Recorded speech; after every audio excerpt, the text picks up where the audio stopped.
I never thought my husband would leave me at a bus stop like I was garbage he wanted to throw away. But that's exactly what Derek did on a Tuesday afternoon that started like any other day and ended with me meeting someone who would change my entire life. That morning, I woke up to Derek slamming drawers in our bedroom. I could feel the anger radiating off him before he even said a word.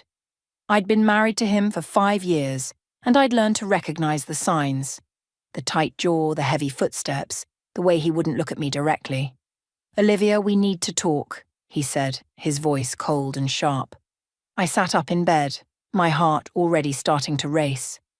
"What's wrong?" He threw a piece of paper at me. It fluttered onto the blanket. I picked it up and saw it was our credit card statement. "Care to explain this?" Derek asked, crossing his arms. I looked at the charges. Groceries from 3 days ago. A birthday gift for my mother who was recovering from surgery. Gas for my car. Nothing unusual. Nothing extravagant. "I don't understand," I said softly. "These are normal expenses. We talked about getting something nice for my mom since she's been so sick."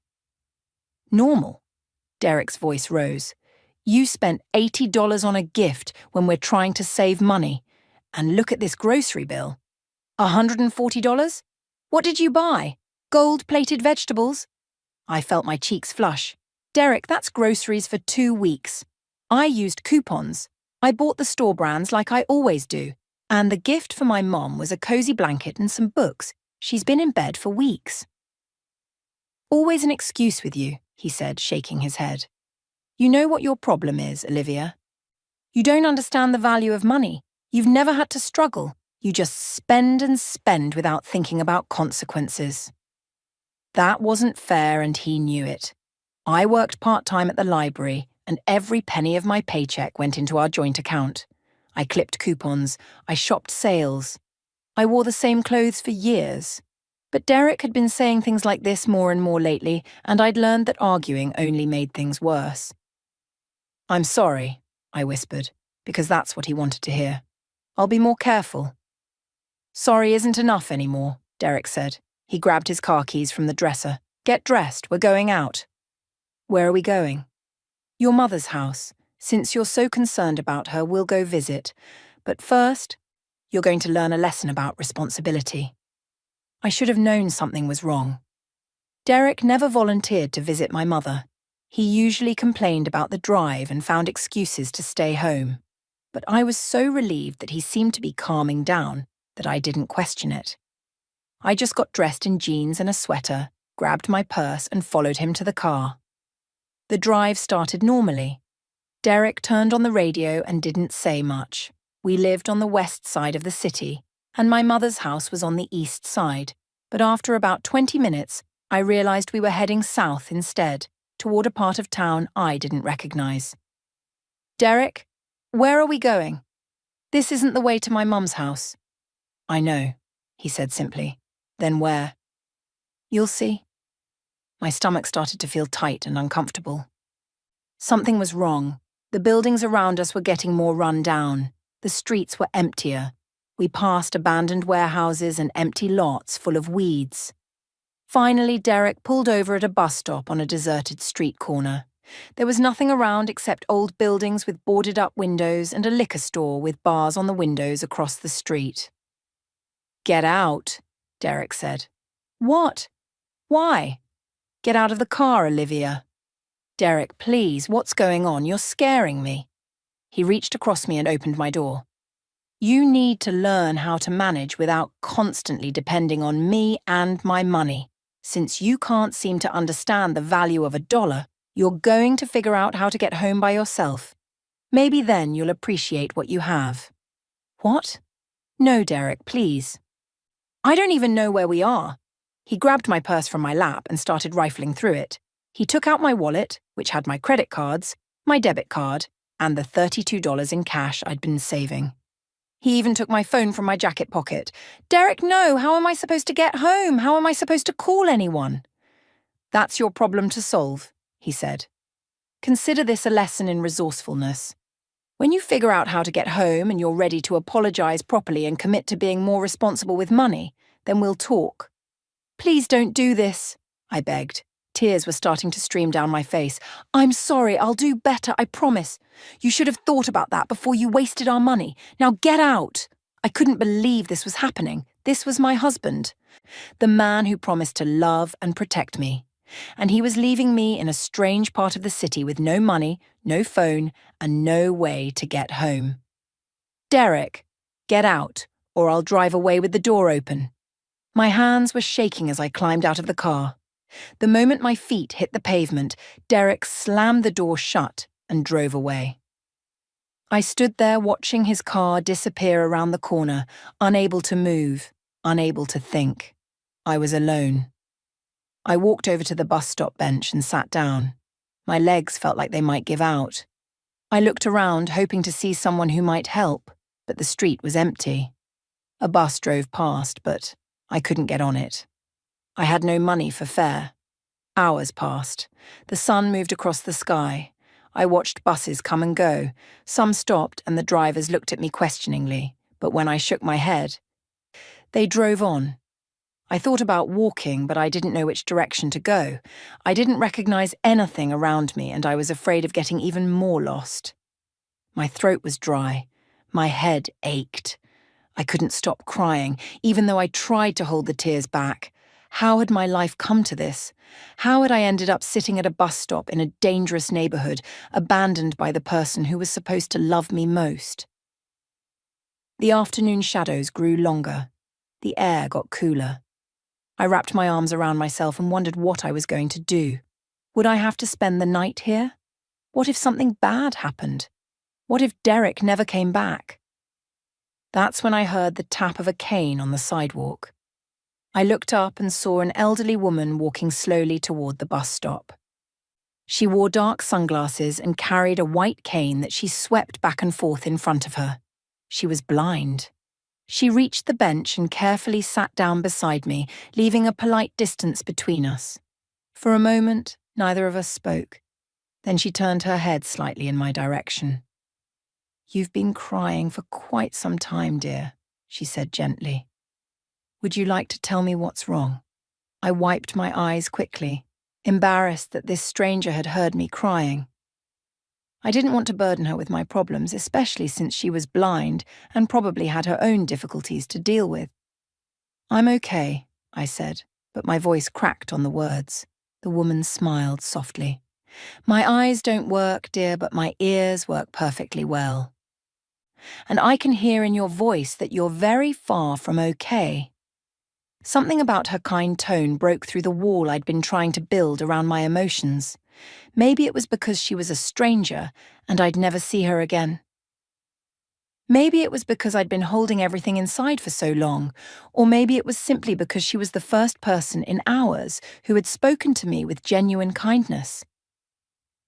"My husband left me here," I said quietly. "He took my money and my phone and just drove away." The woman's expression changed. Her mouth pressed into a thin line. "Left you here? At this bus stop? Deliberately?" "Yes." The word came out as barely a whisper. Why on earth would he do such a thing? So I told her. I told her about the credit card statement, about Derek's anger over normal grocery expenses, and my mother's birthday gift, about how he said I needed to learn a lesson about responsibility. Once I started talking, I couldn't stop. I told her about how Derek had been treating me for months, maybe years, how he made me feel small and stupid, how he controlled our money even though I contributed to it, how he blamed me for everything that went wrong in his life. The woman listened without interrupting. She nodded occasionally, and I could see her jaw tightening with each detail I shared. "How long have you been married to this man?"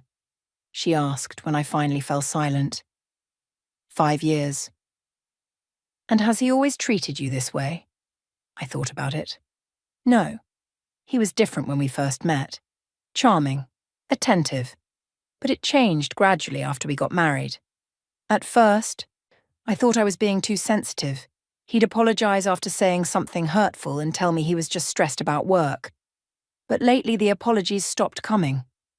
And today he abandoned you in one of the most dangerous parts of the city with no way to protect yourself or get home. Hearing her say it out loud made it sound even worse. Yes, The woman was quiet for a moment, then she turned toward me more fully. "What's your name, dear?"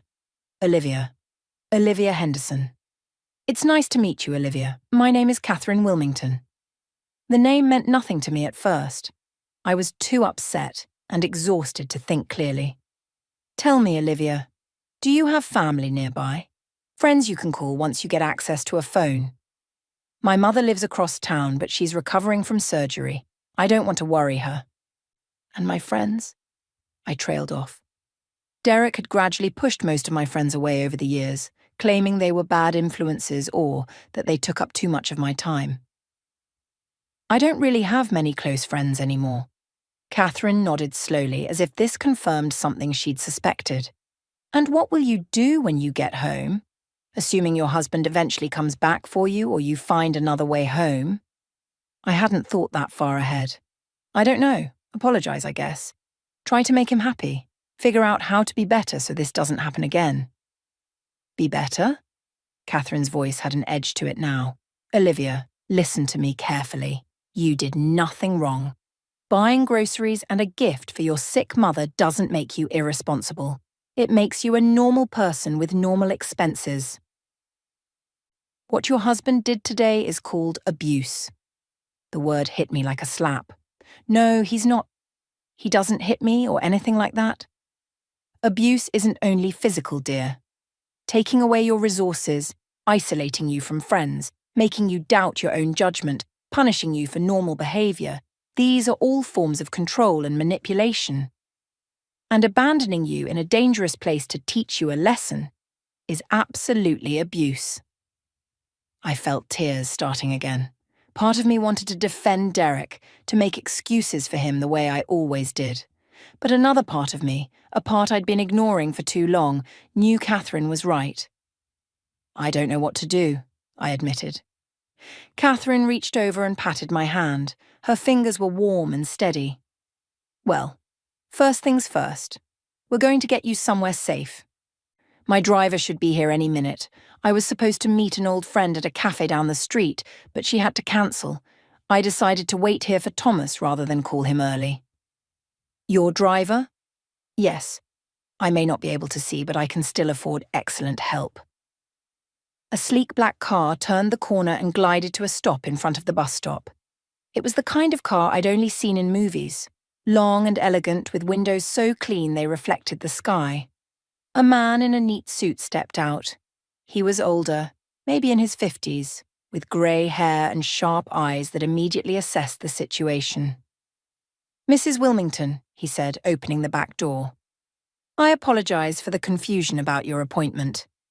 "No apology necessary, Thomas. These things happen." Catherine stood up with the help of her cane. Then she turned back to me. "Olivia, I have a proposition for you. I don't think you should go home to your husband tonight. In fact, I don't think you should go home to him at all until you've had time to think clearly and make decisions from a position of strength rather than fear."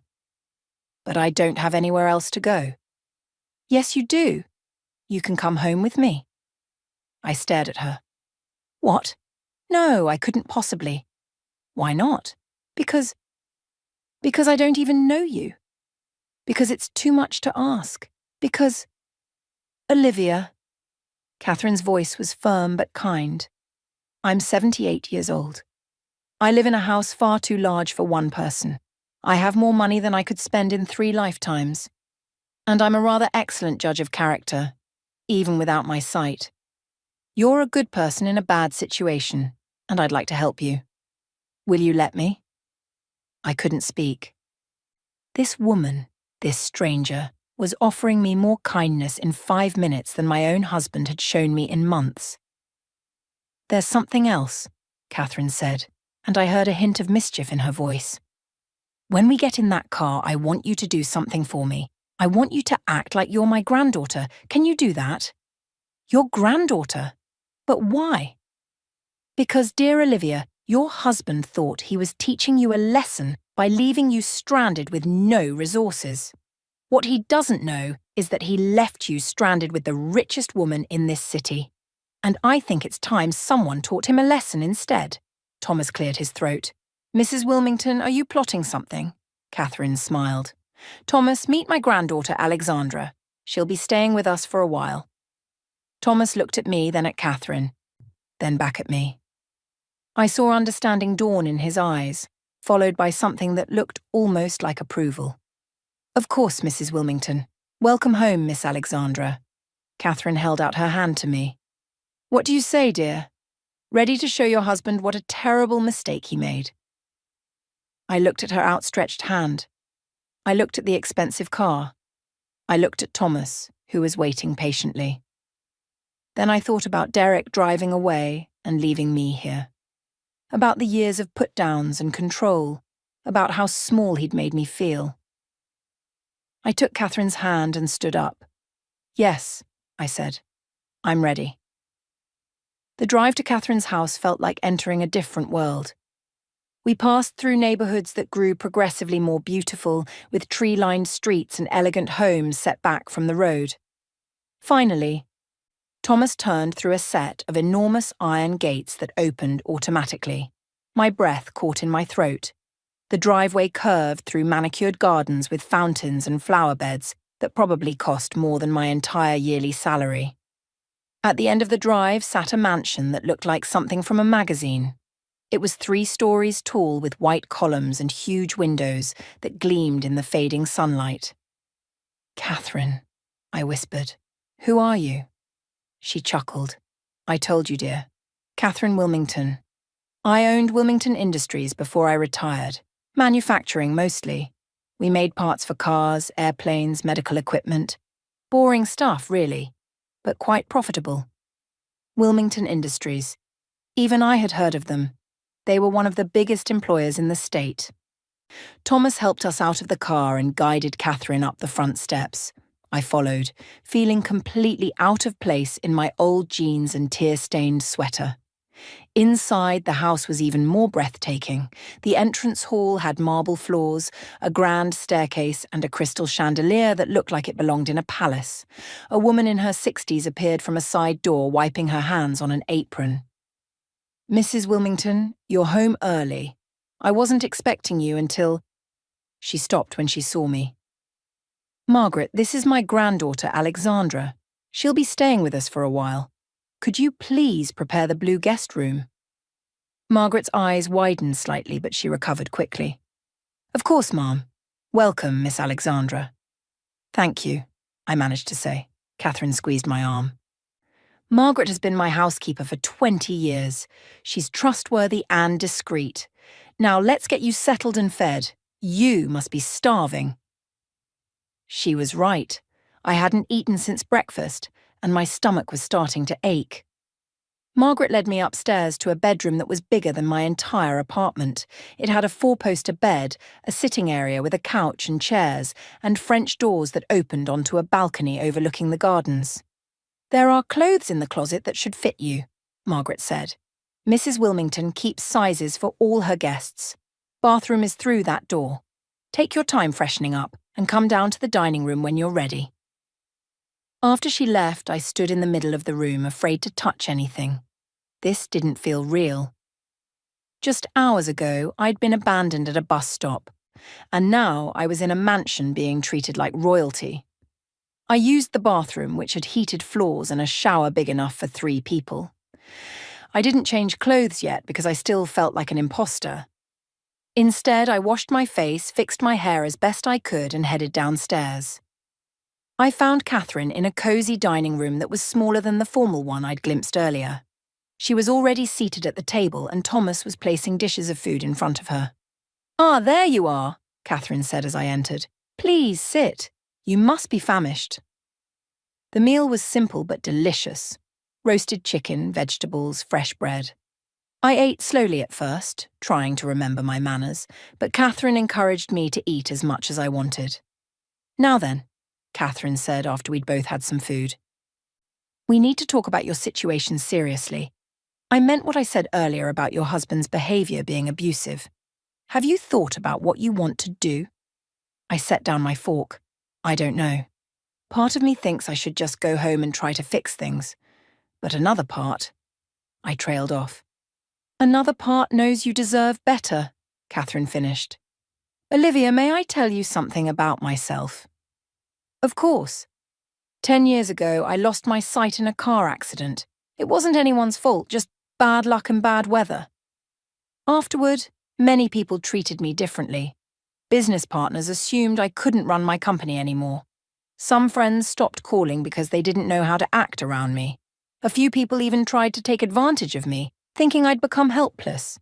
She paused to take a sip of water. But I learned something important during that time. My worth had nothing to do with what others thought of me or what I could or couldn't do. My worth was inherent. It existed simply because I existed. And the same is true for you. Tears pricked my eyes again. Derek made me feel like everything was my fault, like I was the problem. That's what people like him do. They tear you down to build themselves up. But here's what I want you to understand. You have options. You don't have to go back to him. Not today, not tomorrow, not ever, unless you truly want to. But I have nowhere else to go. No money saved separately. Everything is in our joint account that Derek controls. Catherine smiled. That's where you're wrong. You have somewhere to go. You can stay here as long as you need. And as for money and legal matters, I have excellent lawyers who handle these situations all the time. I couldn't ask you to. You're not asking. I'm offering. Consider it my own small rebellion against men who think they can treat women as property to be controlled. She reached across the table and found my hand. I never had children of my own. No grandchildren. And I've always wondered what it would be like to help a young woman find her strength. Will you let me help you, Olivia? Not as charity, but as someone who sees potential in you that you've forgotten exists. I thought about Derek, about the years of feeling small and worthless, about sitting at that bus stop, abandoned and afraid. Then I thought about Catherine's words, about worth being inherent, about having options. Yes, I said, I want your help. But Catherine, what about Derek? When he realizes I'm not coming home, he'll panic, Catherine said with satisfaction. And that's exactly what we want. Let him worry. Let him wonder. And while he's doing that, we'll be preparing. Because in a few days, we're going to show your husband exactly what kind of woman he threw away. The next 5 days passed like a dream I was afraid to wake up from. Catherine kept her word about everything.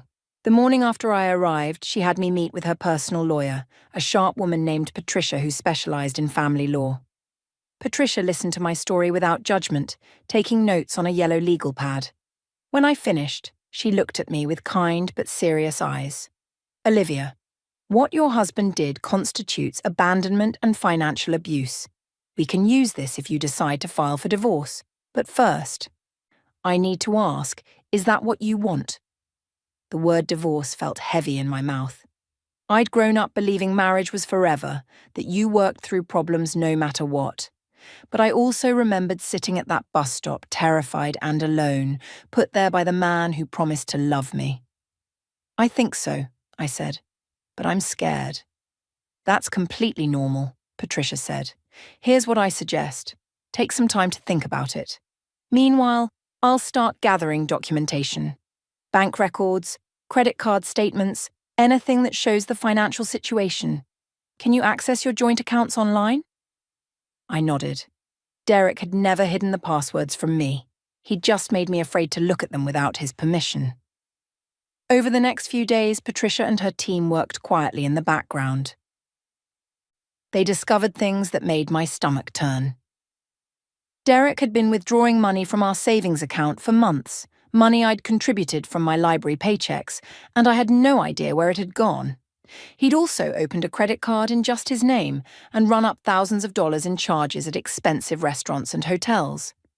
He's been taking someone else to these places, Patricia said gently, showing me the statements. The charges are always for 2 people, and they're on days when he told you he was working late. I felt numb looking at the evidence. Part of me had suspected, but seeing it in black and white made it real. Catherine also introduced me to her financial advisor and a therapist named Dr. Chen, who specialized in helping people recover from controlling relationships.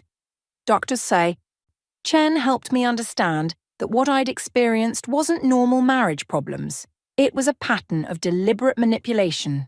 But Catherine didn't just focus on the serious matters. She also made sure I had moments of joy. We had long conversations in her garden where she told me stories about building her business from nothing. She taught me that losing her sight had actually made her see people more clearly, because she had to rely on their words and actions rather than appearances. Your husband sounds confident and acts like he's in control, Catherine said one afternoon. But truly confident people don't need to tear others down. They lift people up. Margaret, the housekeeper, treated me like family. She made my favourite foods and left little notes of encouragement on my breakfast tray. Even Thomas, who was usually quiet and professional, started sharing stories about his own daughter who'd left a bad marriage years ago. It took courage, he told me one evening, but she's happy now, has a good job, nice apartment, and she's dating a man who treats her with respect. That's what you deserve too, Miss Olivia. I noticed he'd stopped calling me Alexandra. Somehow, in just a few days, I'd become part of their household for real. Meanwhile, Derek had been calling my mother's house repeatedly. My mother, confused and worried, had left messages on my phone, which Derek still had. Catherine's team managed to get me a new phone with a new number, and I finally called my mother back. Olivia, thank God Derek said you were missing. He filed a police report and everything. Where have you been?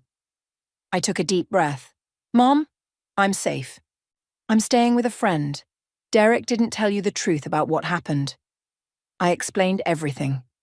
My mother was silent for a long moment after I finished. Baby, I'm so sorry.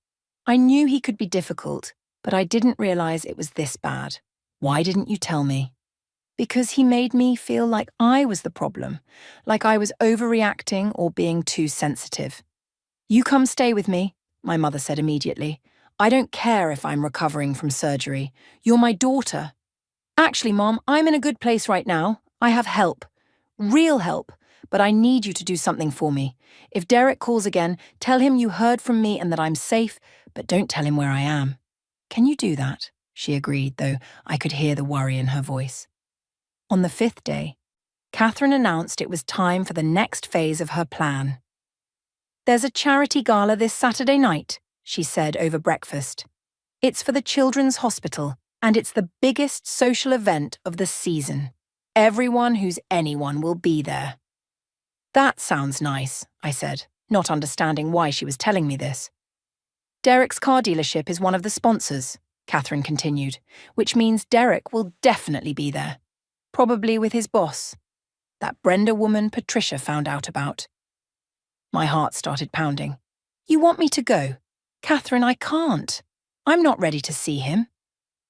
I think you are, she said gently, but not as Derek's meek little wife who he can intimidate. You're going to attend as my granddaughter and heir.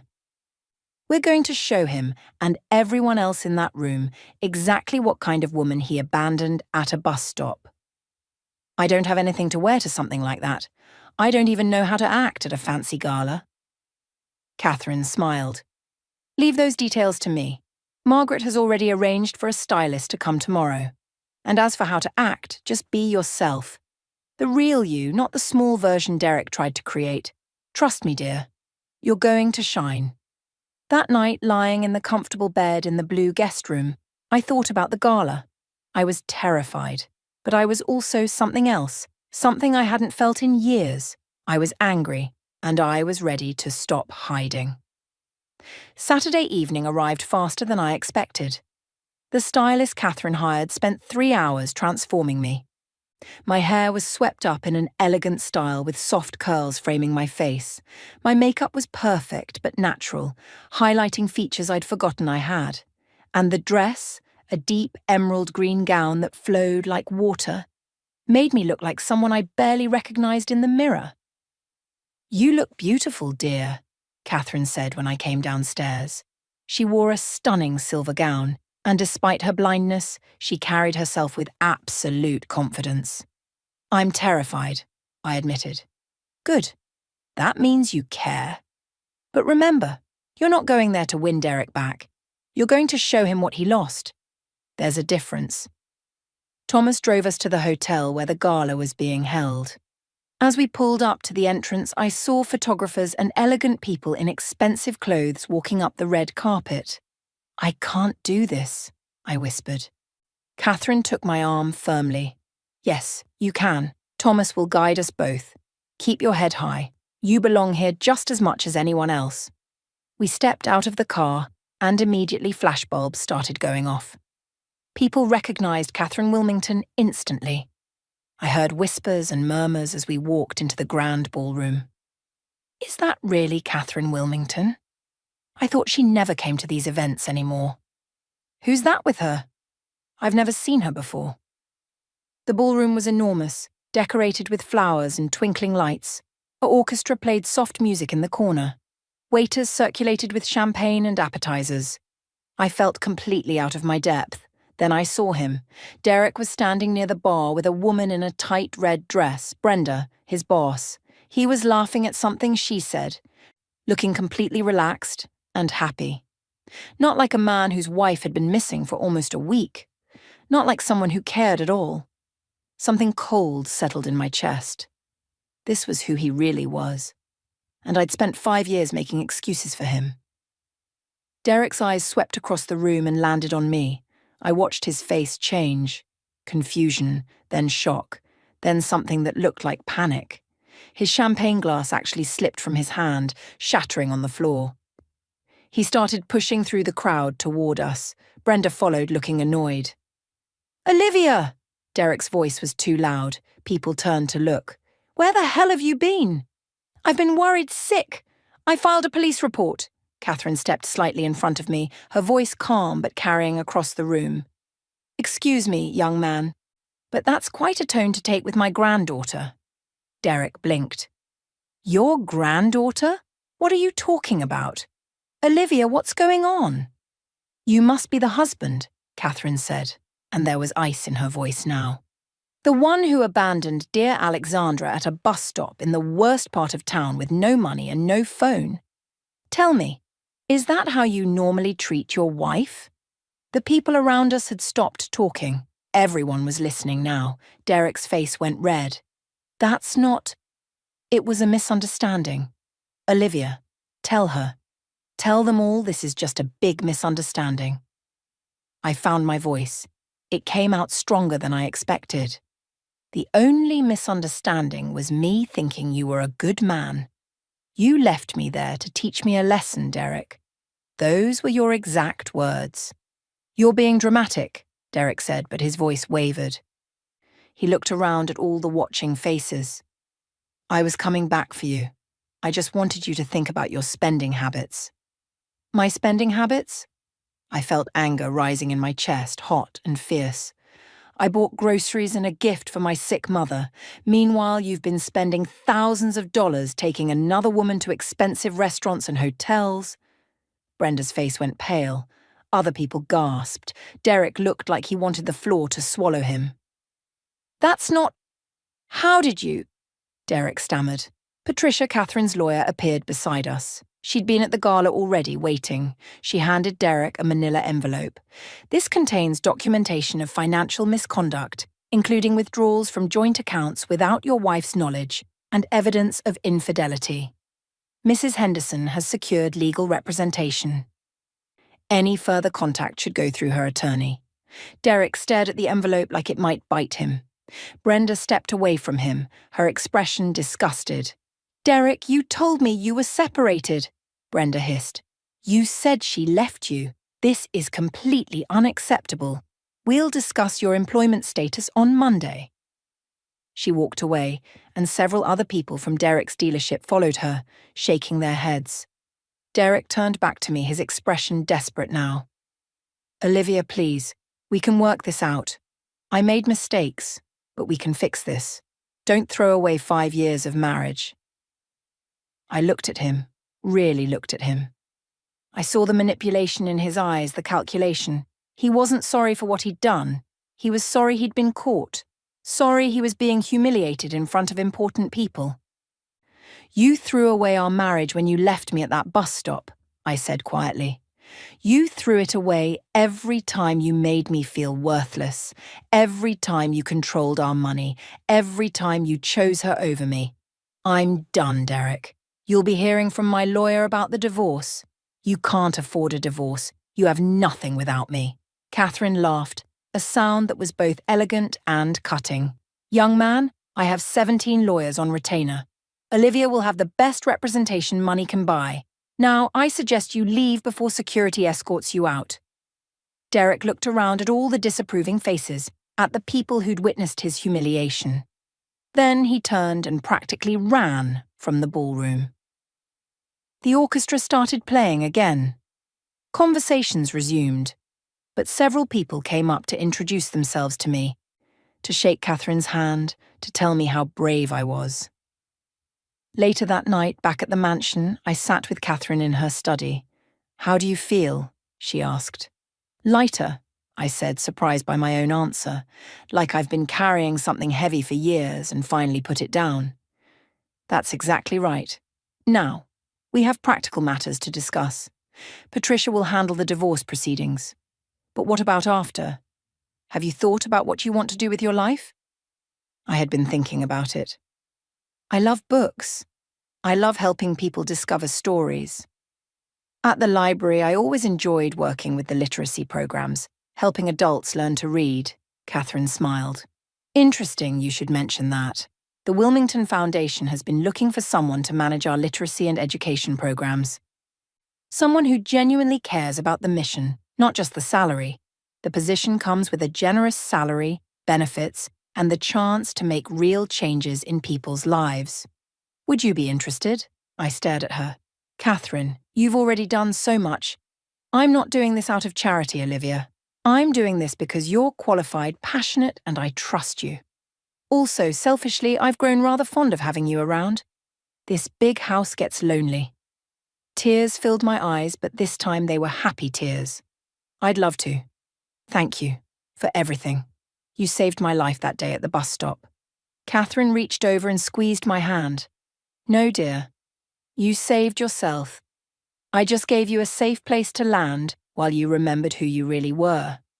The strength was always yours." 3 months later, I stood in my new office at the Wilmington Foundation. The divorce was finalized. I'd gotten half of everything Derek had tried to hide, plus a settlement for his misconduct. But more than that, I'd gotten myself back.